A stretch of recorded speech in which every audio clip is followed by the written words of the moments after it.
Setiap umur itu diartikan fursah. Artinya apa?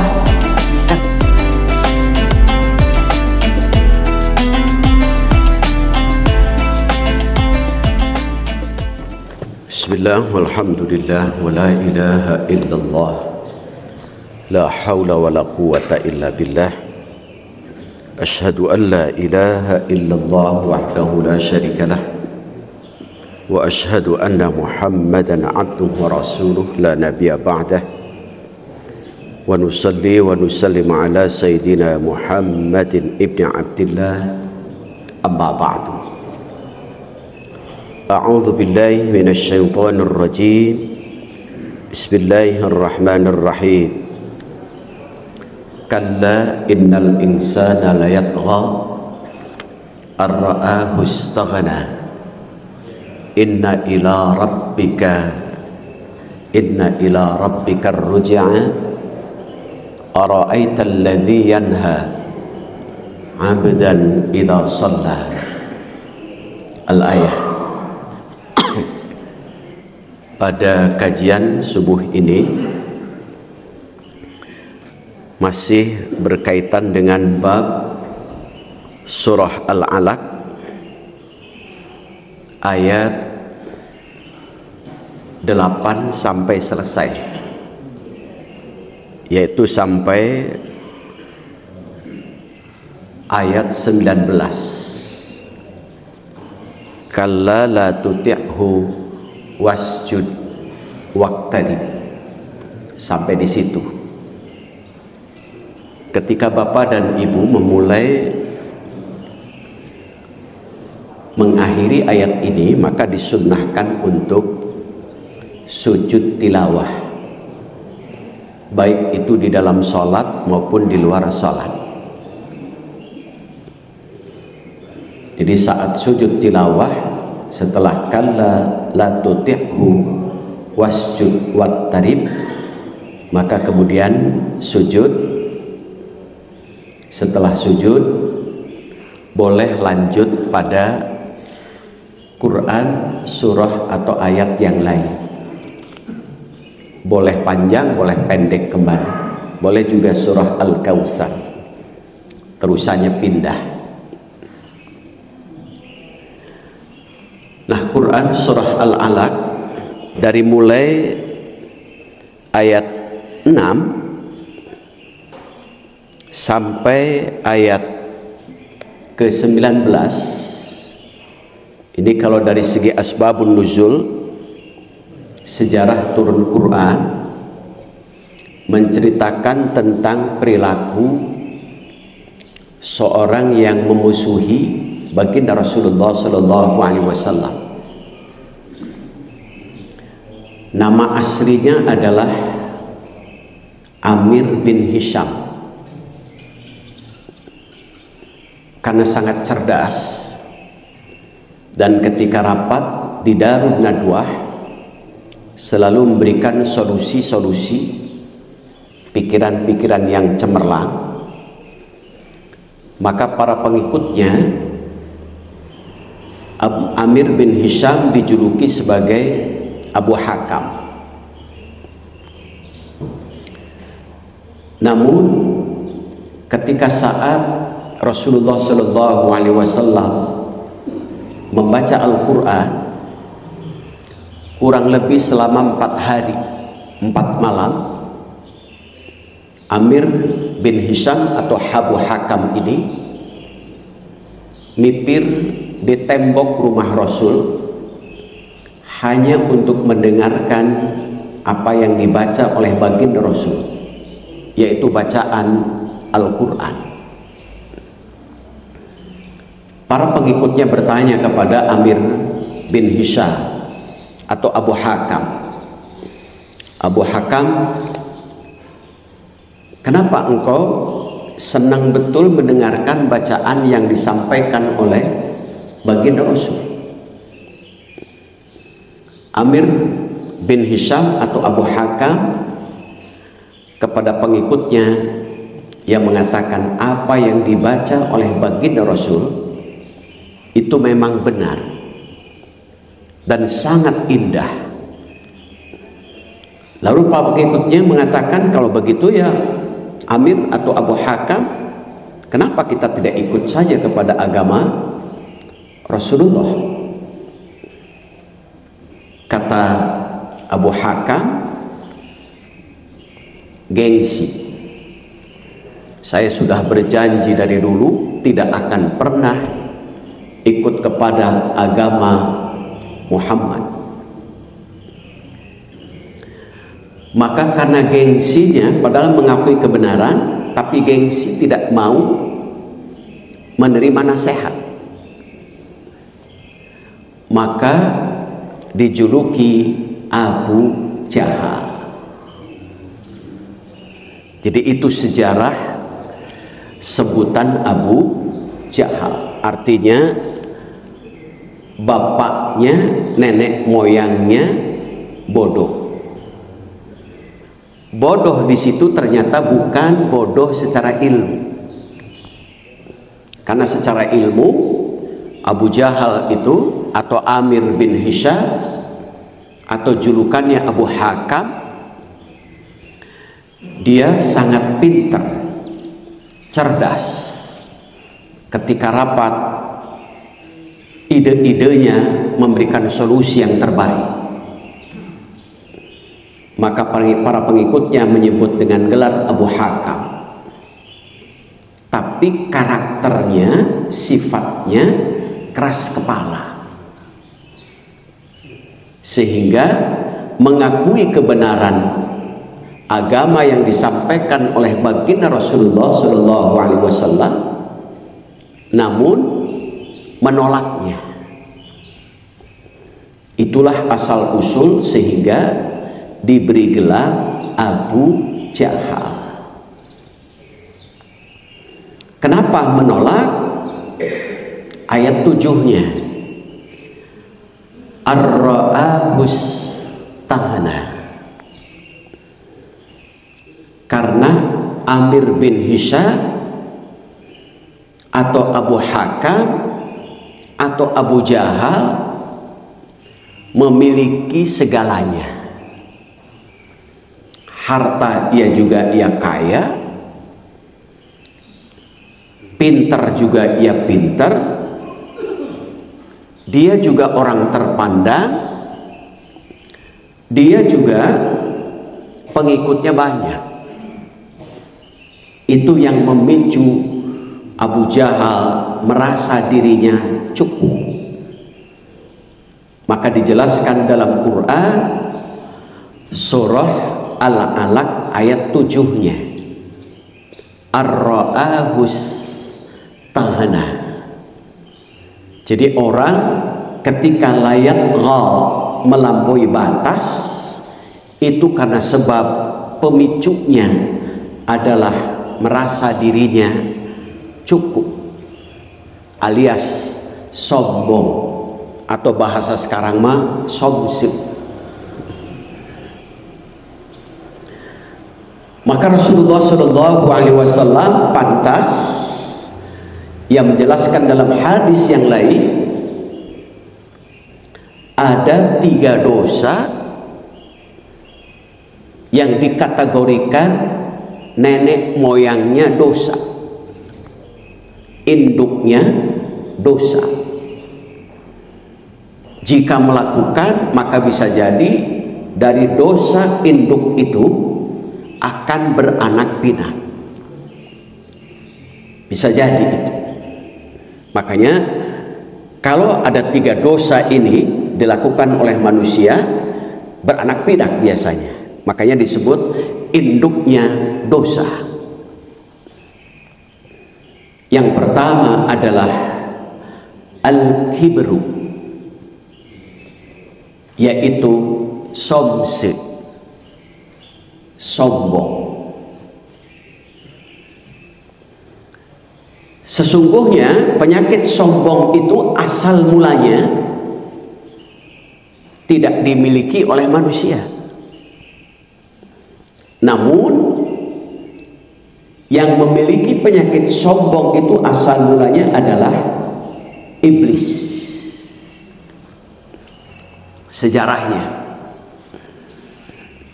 ketika Allah menciptakan Adam, kemudian oleh Allah disuruh sujud. Para malaikat ikut sujud. Sujudnya dalam tafsir tasawuf itu isyari, bukan sujud kepada Adam, tetapi sujud kepada sifat-sifat Allah yang menempel dalam pribadi Adam. Tetapi iblis tidak mengikuti, tidak menjalankan perintah Allah untuk sujud kepada Adam.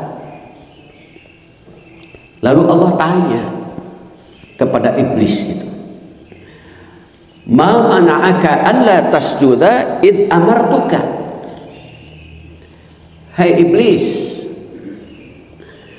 apa yang menghalangi engkau sehingga tidak mau sujud dan tidak mau mengikuti perintahku?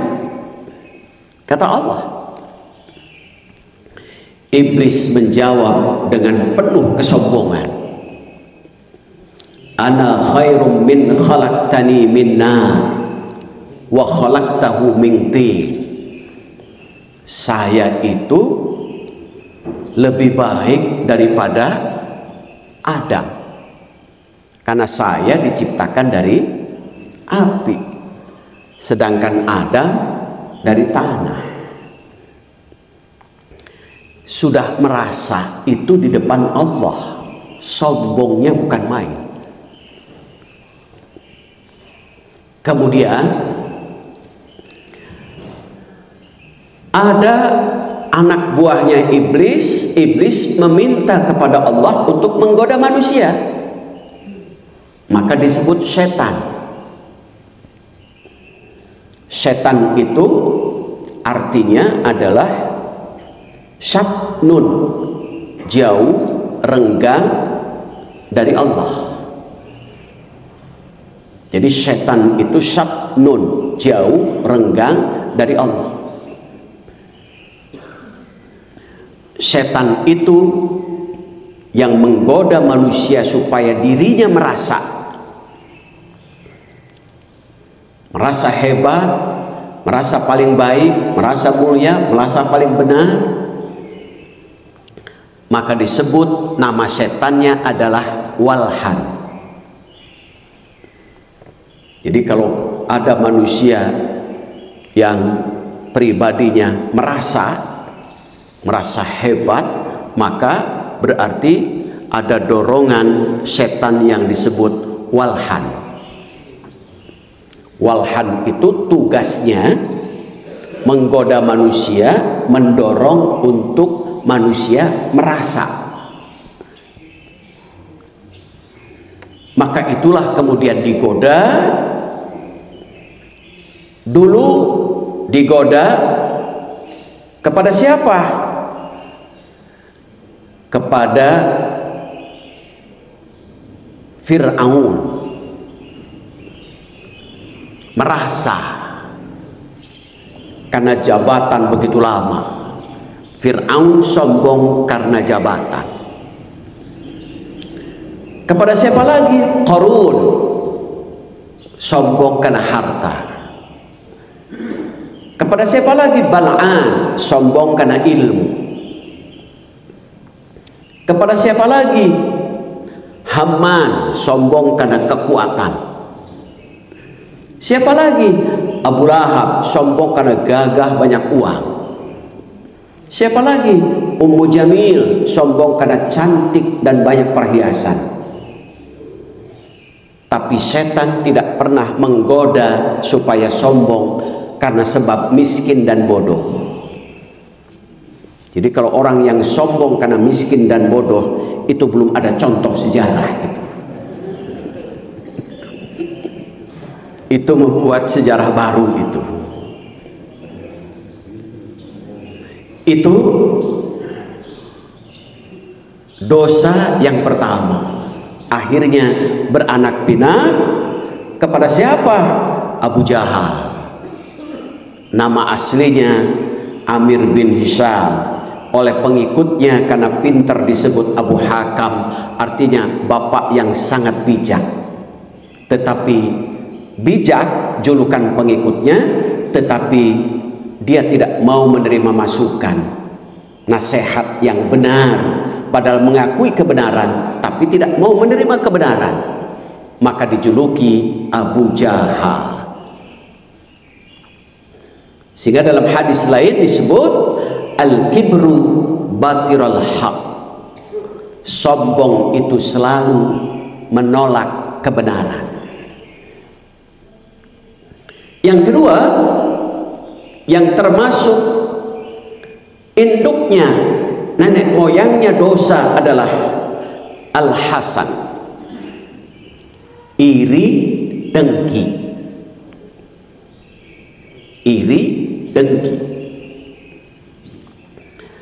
Siapa contoh sejarah iri dengki? Adalah yaitu putra Adam alaihissalam yang bernama Qabil. Ketika perjodohannya oleh Adam kepada silang, jadi bukan wanita yang lahir bersamanya, karena Nabi Adam itu punya anak yang Siti Hawa itu selalu kembar. Dalam sejarah itu ada yang menyebut Hawa itu sekali melahirkan 20 kali melahirkan. Jadi para putra Adam dan putri Adam itu 20 anak laki-laki, 20 anak perempuan. Jadi jumlahnya 40. Jadi kalau bapak anaknya masih 3, masih jauh itu dari Nabi Adam itu. Itu. Jadi 40 Adam itu punya anak. Hanya yang terkenalnya dalam sejarah diabadikan dalam Quran surah Al-Maidah itu. Jadi yang diabadikannya dalam Quran surah Al-Maidah ayat 29 itu Al-Maidah. Jadi ini diabadikan ini ayat 27. Watlu alaihim naba abnai adama bil haqqi idh qarraba qurbanan fatuqabbila min ahadihima walam yutaqabbal min al-akhar qala la aqtulannaka qala innama yataqabbalu Allahu minal muttaqin.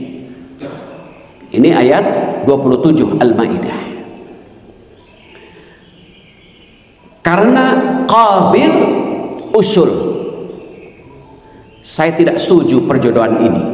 Saya ingin menikah dengan wanita yang lahir bersama saya, yaitu Iklimah. Habil lahir bersama Labuda, Iklimah lahir bersama Qabil. Kebetulan secara fisik Iklimah lebih cantik daripada Labuda secara fisik. Maka karena Iklimah lebih cantik, Qabil tidak mau untuk dijodohkan dengan wanita yang lahir bersama Habil. Akhirnya disuruh kurban.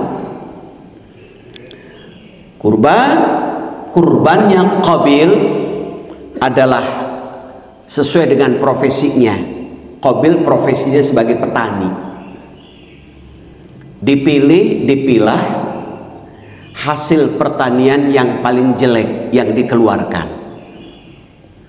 Jadi kalau ada orang yang memberi, dipilah pemberiannya yang jelek, itu tipe Qabil itu. Di sejarah itu. Pilih, yang jelek dikeluarkan, disedekahkan. itu berarti tipe Qabil itu. Sedangkan Habil profesinya sebagai peternak. Pilih-pilih-pilih-pilah, dikeluarkan hasil peternakan yang paling bagus untuk kurbannya. Kurban dari Qabil tidak diterima oleh Allah. Walam yutaqabbal minal akhar, tidak diterima. Sedangkan kurbannya Habil fatuqubbila min ahadihima, diterima oleh Allah Subhanahu wa taala. Berarti perjodohan Habil dengan Iklimah sebagai tanda kurbannya diterima, simbol bahwa Allah meridhoinya. Namun penyakit iri dengki dari Qabil, akhirnya la'aktulannaka, Qabil membunuhnya kepada Habil saudara kandung sendiri karena sebab iri dan dengki. Dosanya iri dengki, beranak pinak jadi membunuh. Itu anak pinaknya. Yang ketiga, induknya dosa itu adalah al-hirsu, serakah. Rasulullah Shallallahu Alaihi Wasallam pernah Allah ingatkan melalui Quran surah Al-Baqarah ayat 96. Kata Allah Subhanahu wa taala, "Wala tajidannahum ahrasan nasi ala hayatin minal ladzina asyraku."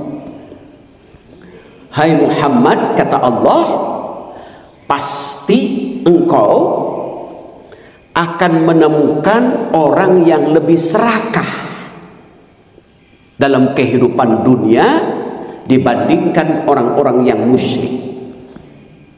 Kata Allah mengingatkan kepada Rasulullah, memberitahu apa bentuk serakahnya. Yawaddu ahaduhum law yu'ammaru alfasanah. Mereka menginginkan usia umur sampai 1000 tahun. Padahal wa ma huwa bimuzahzihi minal adzab, usia yang panjang itu sedikit pun tidak ada yang bisa menyelamatkan dari azab, karena usianya ia hanya digunakan untuk kesenangan dan kesombongan di dunia. Makanya Allah ingatkan melalui Quran surah Yasin yang sering Bapak Ibu baca. Sering itu ya Bapak Ibu baca. Ayat 68. Wa man nu'ammirhu nunakkishu fil khalqi afala ya'qilun. Barang siapa yang Allah panjangkan umurnya, usianya, nunakkishu, bahkan panjang sampai likaila ya'lam, sampai usia pikun. Allah panjangkan sampai usia pikun, dia tidak tahu apa-apa. Tetapi Allah ingatkan, orang yang usianya Allah panjangkan, nunakkishu, secara fisik Bapak Ibu mengalami penurunan, lemah. Nggak ada yang kuat. Dijelaskan dalam Quran surah Ar-Rum ayat 54. Secara fisik manusia diciptakan melalui 3 tahap. Satu, Allahul ladzi khalaqakum min dha'fin. Secara fisik manusia asal mulanya diciptakan oleh Allah dalam keadaan lemah. Dulu kita lahir lemah, butuh bantuan orang dewasa, yang saat itu adalah orang tua yang membantu kita. Lemah, tidak ada orang yang baru lahir begitu keluar dari rahim langsung lari cari bapaknya. Nggak ada itu. Bapak, nggak ada itu. Lemah. Jadi itu, makanya dalam Al-Quran, wallahu akhrajakum min butuni ummahatikum la ta'lamuna syai'ah. Allah keluarkan kita dari perut rahim ibu itu la ta'lamuna syai'ah. Kita dalam keadaan tidak tahu apa-apa. Thumma ja'ala min ba'di dha'fin quwwatan. Setelah Allah ciptakan fase pertama, masuk fase kedua seiring dengan waktu. Allah memberikan kekuatan. Kira-kira Bapak Ibu merasa mulai kuat itu usia berapa itu? Usia berapa itu? 20 tahun atau 15? Mulai kuat. Kuat itu. Anggap kalau usia beger 15 tahun lah gitu ya, karena sudah merasa dirinya kasep, cantik kan. Itu kuat itu 15 tahun. Terus itu waman nu'ammirhu, Allah panjangkan usianya. Tetapi ada masanya, nunakishu. Kata Allah, seiring dengan waktu, thumma ja'ala min ba'di quwwatin dha'fan wa syaibatan. Allah ciptakan kita seiring dengan waktu setelah kuat, bertemu waktunya untuk menjadi lemah. Nunakishu sudah masuk itu. Lemah. Dari mulai yang tidak pernah sakit kepala mulai sakit kepala. Kepala tidak sakit, sakit punduk. Punduk tidak sakit, sakit pundak. Pundak tidak sakit, sakit pinggang. Pinggang tidak sakit, sakit lutut. Lutut tidak sakit, betis pegal. Betis tidak pegal, mulai badan terasa cepat capek. Mata sudah mulai setiap pengajian pun mencari serandean, beri nyolonjor. Itu faktor itu namanya. Sudah mulai itu terasa itu. Nunakishu itu. Sudah mulai terasa itu. Hukum alam sunnatullah itu. Makanya apa yang disombongkan oleh kita itu. Ini Abu Jahal luar biasa, ar-ra'ahu istaghna. Allah ingatkan apa yang disombongkan oleh kita itu. Suatu saat kita akan mengalami penurunan itu. Apa tandanya? Wasyaibatan. Usia lemah itu biasanya ditandai dengan tumbuhnya rambut putih yang disebut uban, atau bahasa halusnya adalah sudah mulai meninggalkan dunia hitam.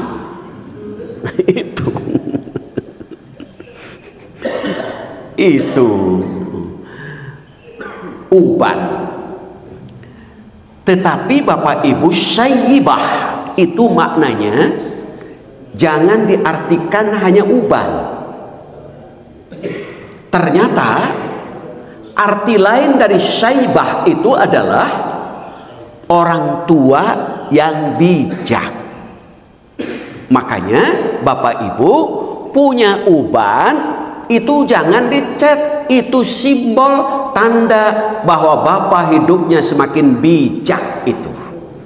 Luar biasa itu. Hidupnya semakin baik itu. Itulah Sehingga apa yang disombongkan oleh kita? Afala yaqilun, kata Allah. Apakah akal kita tidak berfungsi? Akal itu artinya aqala kan. Aqala itu artinya pengikat atau penghalang. Mengikat, menghalangi apa? Mengikat, menghalangi manusia supaya tidak pernah berbuat salah, sehingga diikat, dihalangi. Itulah sehingga Allah Subhanahu wa taala mengingatkan kepada Abu Jahal dulu dan kita semua apa yang disombongkan. Sehingga Allah bertanya, kaifa takfuruna billahi amwata? Bagaimana mungkin engkau akan ingkar kepada Allah sementara kau dulunya mati? Fa ahyakum, kemudian Allah hidupkan, summa yumitukum, kemudian Allah pun akan matikan, summa yuhyikum, dan Allah pun akan bangkitkan kembali, summa ilaihi turja'un, dan semuanya akan kembali kepada Allah Subhanahu wa taala. Maka dari sinilah sehingga surah Yasin ayat 68 mengartikan usia dan umur itu ada 3. Jadi makna usia umur itu ada 3 dalam Quran itu. Yang pertama, usia umur itu diartikan fursah. Artinya apa? Kesempatan. Sehingga usia umur itu bukan persoalan panjang dan pendeknya, tetapi mampukah kita diberi usia umur itu memanfaatkan untuk banyak berbuat dan menyebarkan kebaikan. Itu usia. Makanya ada yang membedakan antara usia dengan umur. Usia itu apa? Usia itu tambahnya angka. Itu usia. 1, 2, 60, 70, 80 itu usia. Tapi kalau umur, kebaikan, bertambahnya kebaikan. Sehingga ada seorang kakek yang ditanya, kek, usianya berapa? Usia kakek itu 70 tahun, umurnya 10 tahun. Kenapa? Karena kakek baru sadar berbuat dan menyebarkan kebaikan itu dari mulai usia 60 tahun. Usia kakek 70 tapi umurnya 6, usia 10 tahun umurnya. Kenapa? Karena mulai berbuat baiknya di usia 60 tahun, sehingga 10 tahun umurnya ada kebaikan itu. Nah, itu adalah usia. Kenapa? Supaya Allah Subhanahu wa taala mengingatkan kepada kita semua, karena di dunia ada kesempatan untuk berbuat dan menyebarkan kebaikan, supaya nanti tidak muncul penyesalan. Contoh dalam Quran surah Fatir ayat 37. Penyesalan orang-orang yang dia tidak memanfaatkan usianya untuk berbuat baik. Apa kata Allah Subhanahu wa taala? Wa hum yassarihuna fiha. Mereka menjerit, merengek, meminta, memohon kepada Allah. Siapa mereka itu? Mereka itu orang yang sudah berada di azab kubur. Atau ada yang menafsirkan mereka sudah berada di azab api neraka. Lalu mereka mengatakan kepada Allah, Rabbana akhrijna, ya Allah, kalaulah bisa keluarkan kami dari azab kubur atau dari azab api neraka. Untuk apa? Ternyata bukan ingin bertemu dengan keluarga tercinta, bukan ingin bertemu dengan anak-anak, cucu, tetangga, tetapi na'malu salihan ghairal ladzi kunna na'mal. Dia ingin berbuat baik yang selama hidupnya tidak pernah berbuat baik. Berarti mumpung kita diberi usia, maka umur kita isi dengan banyak kebaikan, kesempatan itu. Yang kedua, makna umur itu apa? Makna umur itu adalah amanah. Karena amanah, maka Allah akan minta pertanggungjawaban dari kita. Al-Quran sering oleh Bapak Ibu baca surah Al-Kautsar di akhir, "Tsumma latus'alunna yauma idzin anin na'im." Pasti Allah akan tanya tentang kenikmatan kita. Salah satu kenikmatan kita adalah usia dan umur. Salah satunya yaitu usia dan umur panjang sehat. Kenikmatan itu Allah tanya nanti. Sehingga pada saat manusia dalam hadis sudah dikubur, kan nanti kalau sudah dikubur, roh itu akan dikembalikan sehingga kita akan bangun.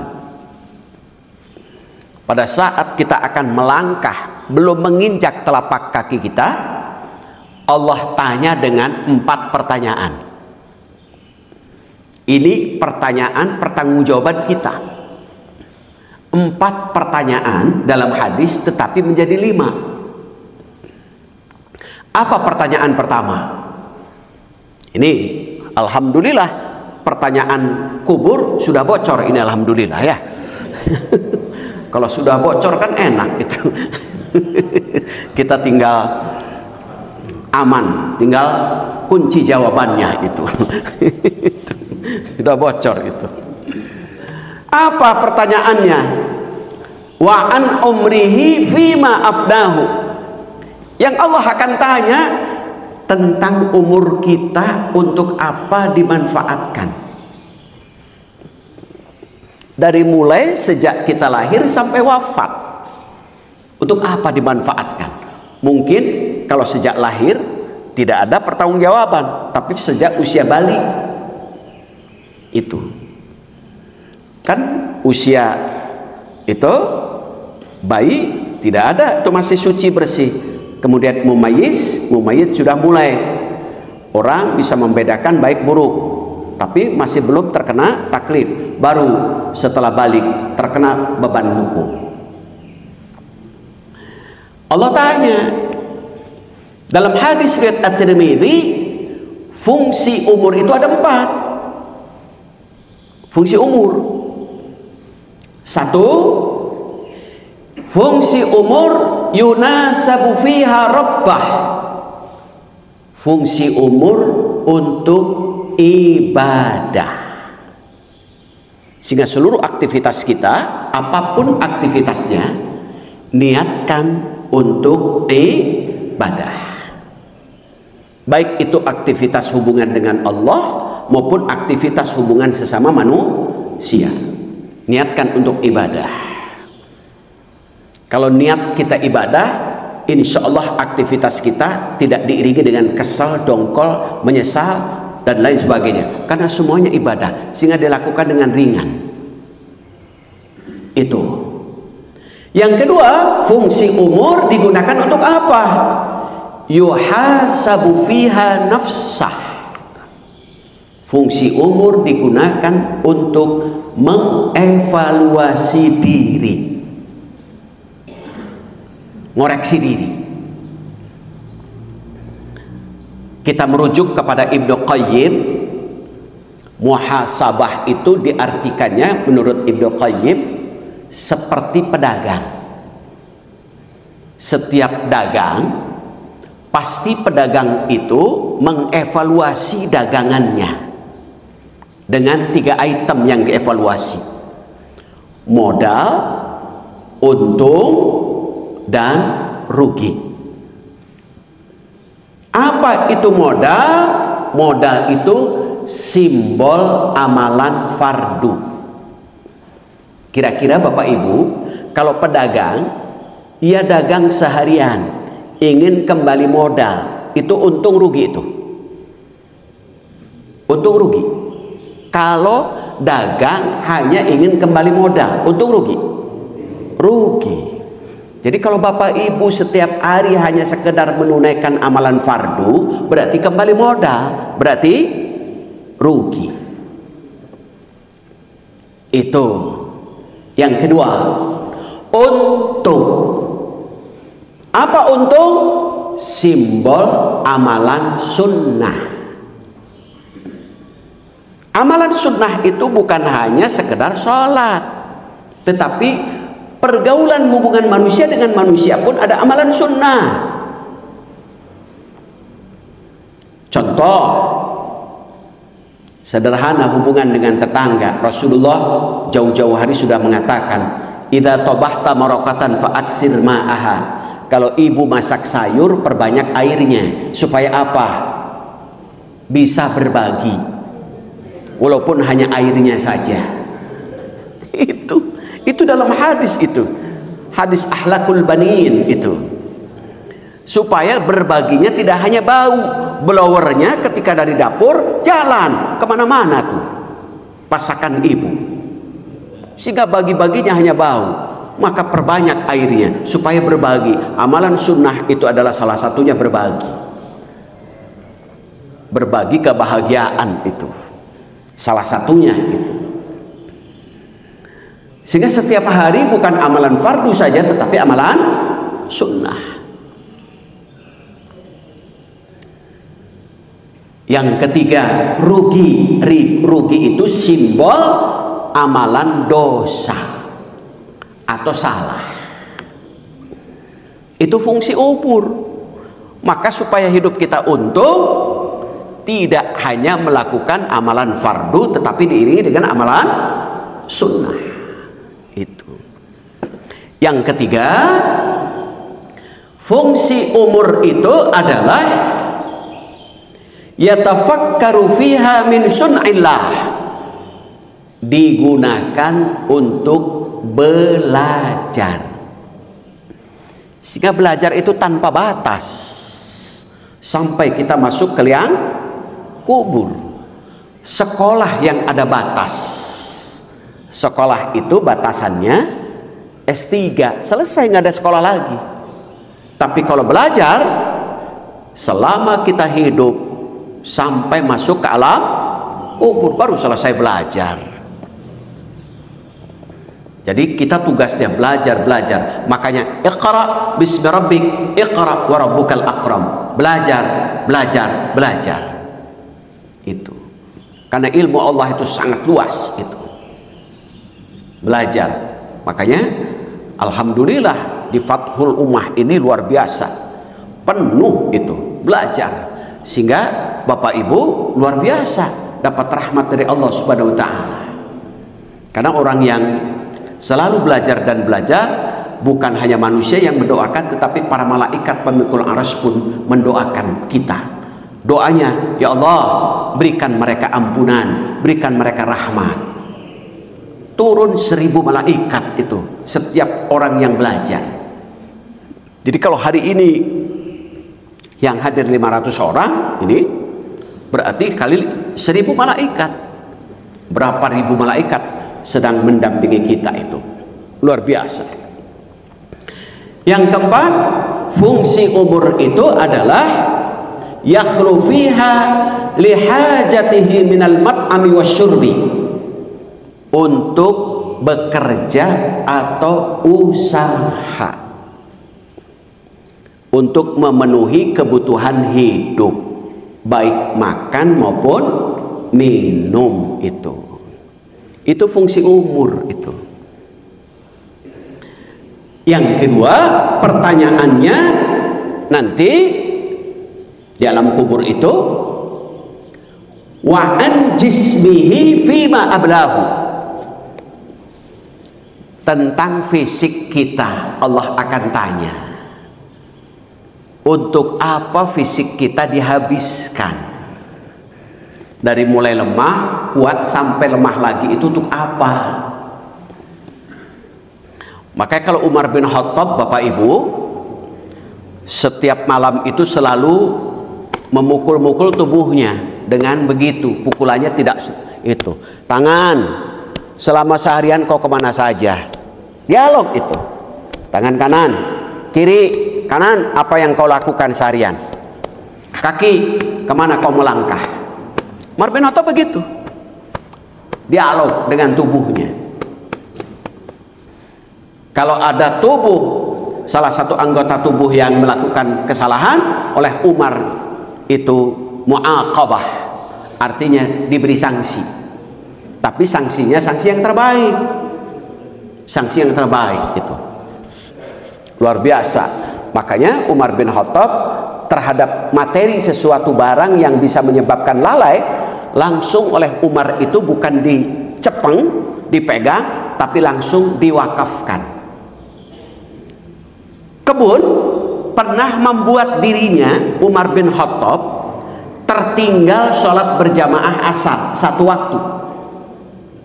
Pulang ke rumah, kebunnya itu langsung oleh Umar diwakafkan.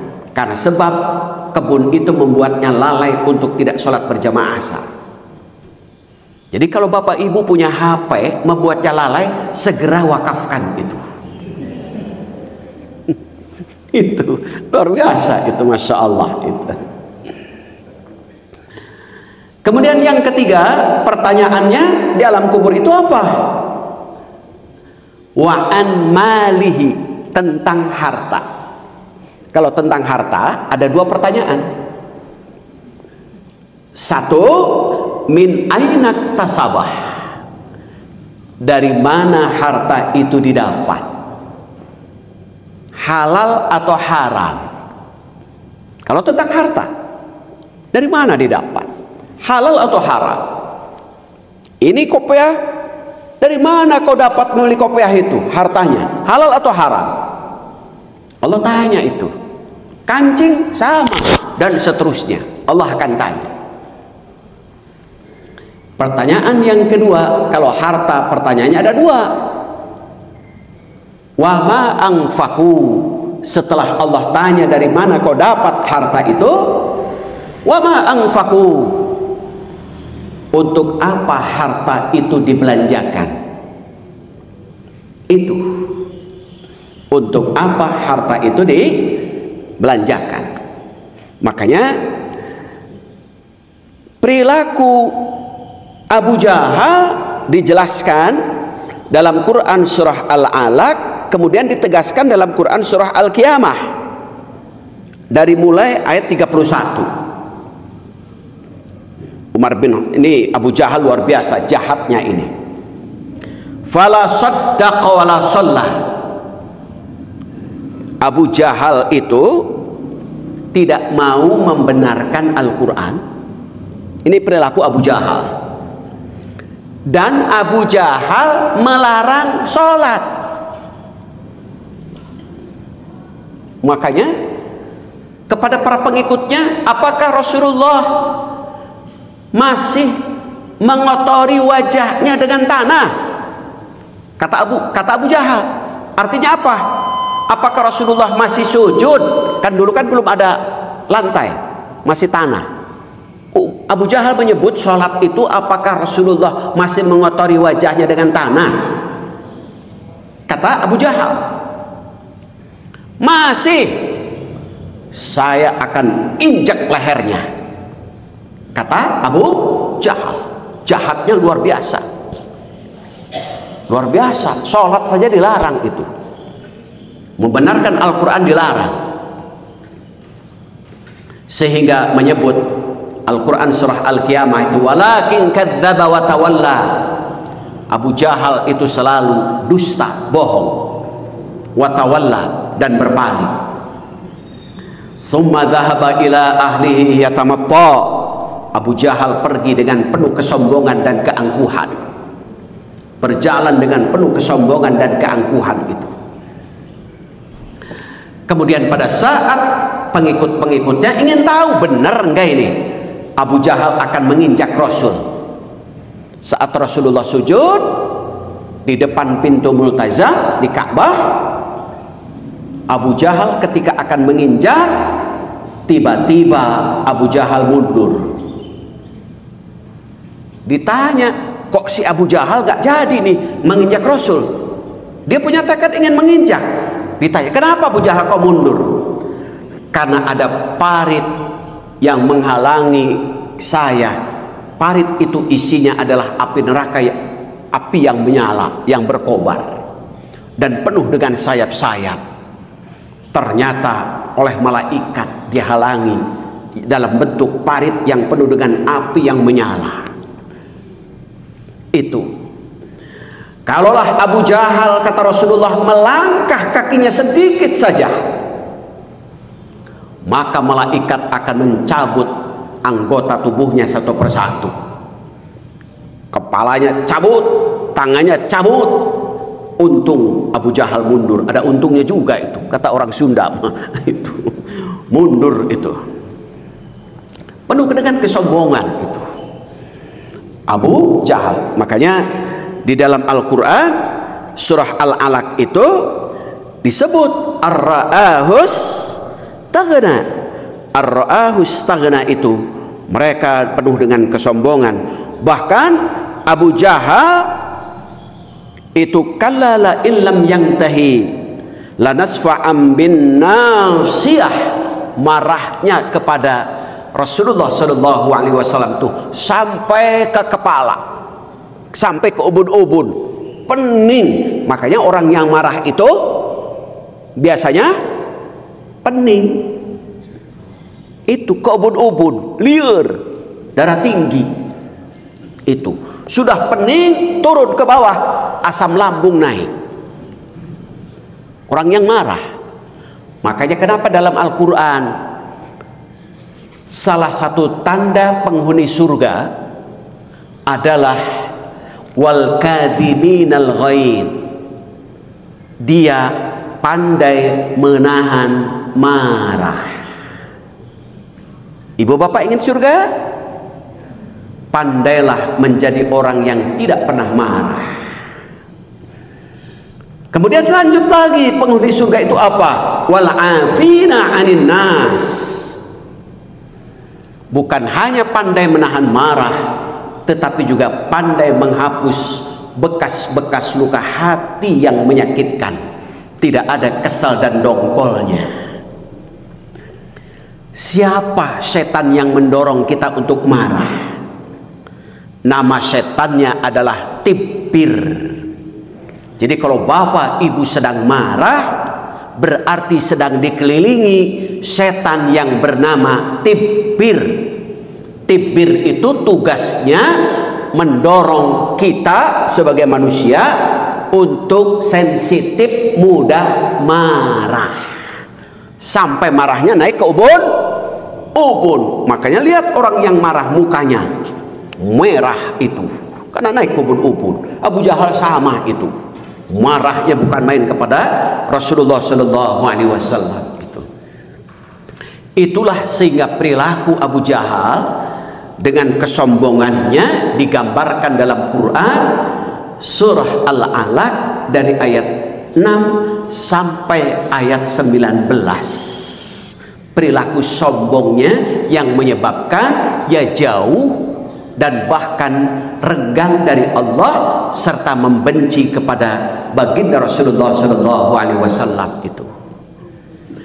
Kemudian pertanyaan yang terakhir adalah di alam kubur, wa an ilmihi fima fa'alu, tentang umur kita, tentang ilmu kita, untuk apa dimanfaatkan. Dalam hadis Rasulullah Shallallahu Alaihi Wasallam membagi ilmu itu menjadi dua. Al ilmu ilmani. Ilmu itu ada dua. Satu, al ilmu fil qalbi, ilmu yang nempel dalam hati, pantulannya adalah perilaku baik. Itulah ilmu yang bermanfaat, kata Rasulullah. Yang kedua, al ilmu alal lisan, ilmu yang hanya nempel di lidah, hanya pandai untuk berpidato, pandai ceramah, pandai seminar ke seminar, tapi tidak menghiasi perilakunya. Maka orang yang ilmunya hanya nempel di lidah, kata Quran surah Al-Jumu'ah yang sering kita baca, masalul ladzina hummilut taurata thumma lam yahmiluha kamatsalil himari yahmilu asfara. Perumpamaan orang yang berilmu tidak mengamalkan ilmunya seperti keledai yang banyak bukunya di punggung-punggungnya, tetapi perilakunya tidak menghiasi, tidak menunjukkan perilaku orang yang berilmu, karena ilmunya digunakan untuk kesombongan. Saya kira itu secara garis besar. Ada yang kurang jelas, monggo. Mana Bapak Ibu? Jelas semua? Luar biasa, Masya Allah ini. Mana Bapak Ibu? Ibu ada? Bu Haji? Ayah? Hah? Gimana? Sudah? Suruk? Oh, waktunya sudah habis ya? Oh iya, saya terlalu banyak menerangkannya. Ya sudah, nanti bulan depan insya Allah kalau panjang umur sehat.